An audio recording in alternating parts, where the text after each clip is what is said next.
নমস্কাৰ। Director of elementary এডুকেশ্যনৰ যি 4500 LPUP শিক্ষক পদ, ইয়াৰ যি 3 নম্বৰ আপোনালোকৰ ডকুমেণ্ট ভেৰিফিকেশ্যন লিষ্ট, সেইখিনি ইতিমধ্যে প্ৰকাশ পালে। যিটো হিচাপত আশা কৰা হৈছিলে, সেই হিচাপত আপোনালোকৰ কেণ্ডিডেটৰ নাম নাহিল। খুব কম কেণ্ডিডেটৰ নাম এইখন লিষ্টত আহিলে।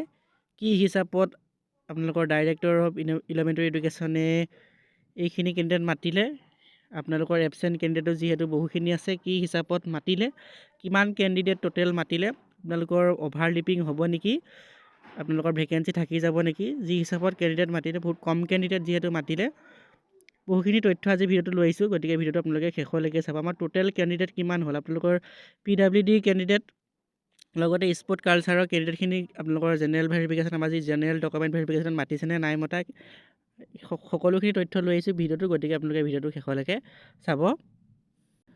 মই আপোনালোকক আগৰ ভিডিঅ'তে কৈ আহিছিলোঁ 10 তাৰিখৰ ভিতৰত ইয়াৰ যি 3 নম্বৰ ডকুমেণ্ট ভেৰিফিকেশ্যন লিষ্ট, সেইখিনি পাব্লিছ হ'ব আৰু 15 তাৰিখৰ ইয়াৰ আগত এইখিনিৰ কাম কমপ্লিট হৈ যাব।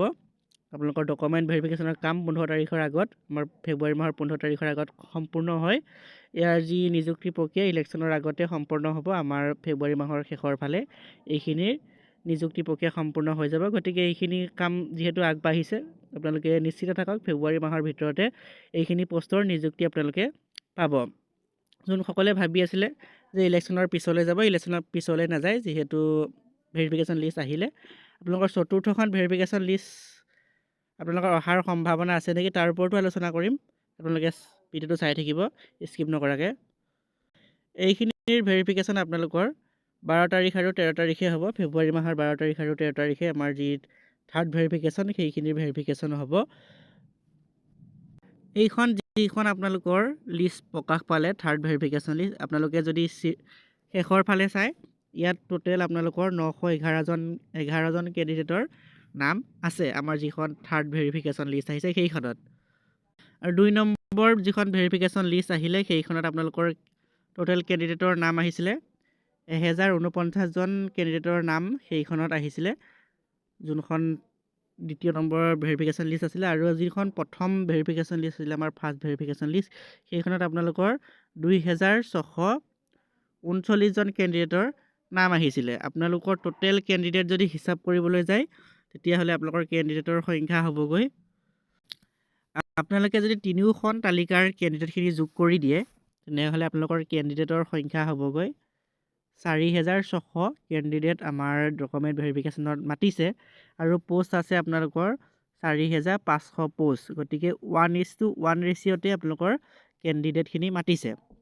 আমাৰ যিখন ভেৰিফিকেশ্যন লিষ্ট এতিয়া ইতিমধ্যে পাব্লিছ হ'ল, প্ৰথম, দ্বিতীয় আৰু তৃতীয়, সেই লিষ্টত আপোনালোকে যদি চাবলৈ যায় 4600 কেণ্ডিডেটৰ নাম আহিছে। তাৰে আপোনালোকৰ 4500 যিহেতু পোষ্ট আছে, আমাৰ হয়তো কেইজনমান কেণ্ডিডেটৰ ৰিজেক্ট হ'ব, কাৰণ ডকুমেণ্টত কিবা খেলি মেলি থাকিব পাৰে। তেনে ক্ষেত্ৰত তেওঁলোকৰ হয়তো ৰিজেক্ট হৈ আমাৰ 4500 পোষ্ট আপোনালোকৰ নিযুক্তি দিয়া হ'ব। এতিয়া কথাটো হ'ল অভাৰলিপিং। যিটো হিচাপত আপোনালোকৰ কেণ্ডিডেট মাতিলে, সেই হিচাপত যদি আপোনালোকক নিযুক্তি দিবলৈ হয়, তেনেহ'লে অভাৰলিপিং হ'ব, কাৰণ ইতিমধ্যে বহুখিনি কেণ্ডিডেট এবচেণ্ট আছে। আমাৰ যিখন প্ৰথম তালিকা প্ৰকাশ পালে আৰু দ্বিতীয় তালিকা প্ৰকাশ পালে, ভেৰিফিকেশ্যন যিহেতু হৈ গ'ল, আপোনালোকে তাত যদি চাবলৈ যায়, তেনেহ'লে ভেৰিফিকেশ্যনত এবচেণ্ট কেণ্ডিডেট বহুত আছে। 700মান, প্ৰায় 700মান কেণ্ডিডেট আপোনালোকৰ এবচেণ্ট আছে, যি আমাৰ প্ৰথম আৰু দ্বিতীয় পৰ্যায়ৰ ভেৰিফিকেশ্যন হৈ গ'ল, ভেৰিফিকেশ্যন লিষ্ট পাব্লিছ হৈ ভেৰিফিকেশ্যন হৈ গ'ল। তাত আপোনালোকৰ প্ৰায় 700মান কেণ্ডিডেট এবচেণ্ট আছে। আপোনালোকৰ যদি ইয়াতো যদি আমাৰ 100মান কেণ্ডিডেট যদি এবচেণ্ট হৈ যায়, তেনেহ'লে ইয়াত কেণ্ডিডেটৰ এবচেণ্টৰ সংখ্যা 800মান হ'বগৈ। গতিকে ইয়াত অভাৰলিপিং হৈ যাব। যি আমাৰ স্পৰ্ট কালচাৰ লগতে PWD কেণ্ডিডেটক ডকুমেণ্ট ভেৰিফিকেশ্যনৰ কাৰণে মাতিলে, তেওঁলোককো আমাৰ যি এই 4600 যি ইয়াত লিষ্টত নাম আহিছে, তাত তেওঁলোকৰ নামসমূহ আছে। আপোনালোকে যদি সেই লিষ্টখন চাই তেনেহ'লে তেওঁলোকৰ নাম ইয়াতো আপোনালোকে দেখা পাব। যিখিনিৰ আপোনালোকৰ স্পৰ্ট কালচাৰ লগতে PWD কেণ্ডিডেট আছে, সেইখিনিৰ নাম আপোনালোকৰ এই তিনিখন যি তালিকা প্ৰকাশ পালে, সেইখনত আছে। গতিকে আপোনালোকৰ 4600 কেণ্ডিডেট টোটেল মতা হৈছে। 4600 কেণ্ডিডেট 4500ৰ এগেইনষ্টত 4600 মতা হৈছে। 1:1 ৰেচিঅ'ত আপোনালোকৰ মতা হৈছে, এটা পোষ্টৰ এগেইনষ্টত এজন কেণ্ডিডেটকৈ মতা হৈছে। গতিকে আপোনালোকৰ যি প্ৰভিজনেল মেৰিট লিষ্ট সেইসমূহ আৰু প্ৰকাশ হয়তো নাথাকে, আপোনালোকৰ ডাইৰেক্ট ফাইনেল লিষ্ট আহিব। আমাৰ সময়ো হাতত যিহেতু নাই, ফেব্ৰুৱাৰী মাহৰ ভিতৰত এইখিনি সম্পূৰ্ণ কৰিব। গতিকে আপোনালোকৰ এইখিনিৰ আমাৰ প্ৰভিজনেল লিষ্ট আহি নাথাকে, এইখিনি ডাইৰেক্ট ফাইনেল লিষ্ট আপোনালোকৰ আহিব। প্ৰভিজনেল লিষ্ট আহিবলৈ হ'লে আকৌ ভেৰিফিকেশ্যন কৰিব লাগিব, ভেৰিফিকেশ্যন কৰি আকৌ আপোনালোকৰ ফাইনেল লিষ্ট আহিব লাগে। তেনেকৈ হ'লে আপোনালোকৰ বহুখিনি পিছুৱাই যাবগৈ। আমাৰ হাতত যিহেতু বেছি সময় নাই, আপোনালোকৰ আজি 10 তাৰিখ হ'ল আৰু আমাৰ হাতত 18 দিন সময় আপোনালোকৰ আছে। যিহেতু ফেব্ৰুৱাৰী মাহটো আপোনালোকৰ জানেই বেছি দীঘলীয়া মাহ নহয়, গতিকে ইয়াত সময় বেছি নাই। আপোনালোকৰ 27 তাৰিখৰ আগত যিহেতু নিযুক্তি দিয়াৰ কথা কৈছে, গতিকে আপোনালোকৰ ইয়াৰ আৰু ফাইনেল মেৰিট লিষ্টে আহিব, আপোনালোকৰ প্ৰভিজনেল মেৰিট লিষ্ট ওলাই নাথাকে। গতিকে আপোনালোকে নিশ্চিত থাকক, আপোনালোকৰ ফাইনেল মেৰিট লিষ্ট আহিব। আপোনালোকৰ 20 তাৰিখ বা 25 তাৰিখৰ ভিতৰত ইয়াৰ যি ফাইনেল লিষ্ট পাই যাব।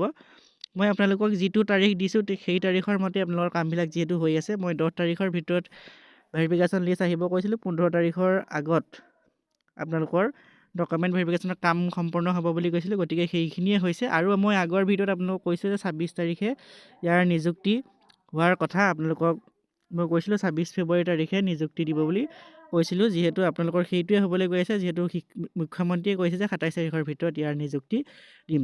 এইখিনি তথ্য মই এটা গ্ৰুপত পাইছিলোঁ। আপোনালোকৰ যি 15 তাৰিখৰ আগত যি নিযুক্তি আমাৰ ভেৰিফিকেশ্যন সম্পূৰ্ণ হ'ব, লগতে 26 তাৰিখে ইয়াৰ যি নিযুক্তি হ'ব বুলি এটা খুব ডাঙৰ গ্ৰুপ হয় সেইটো গ্ৰুপত মিছা বা ভুল তথ্য নাযায়। গতিকে আপোনালোকে নিশ্চিত থাকক, 26 তাৰিখৰ ভিতৰতে ইয়াৰ যি ভেৰিফিকেশ্যন সেইখিনি ভেৰিফিকেশ্যন হৈ আপোনালোকৰ নিযুক্তি সম্পন্ন হ'ব।